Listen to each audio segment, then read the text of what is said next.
จนมาพ่อเจ้าคนไข้เจ้าผู้งามไม่ปานแต้มอายขอแนมนะจากวางซอยชุบใจที่เพพัง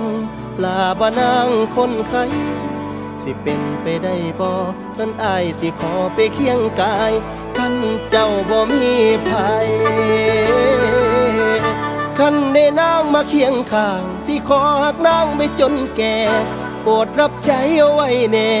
ให้เจ้าแลในเด้อคำยามหนาวไอ้กะสิกอดยามนอนไอ้กะสิหอ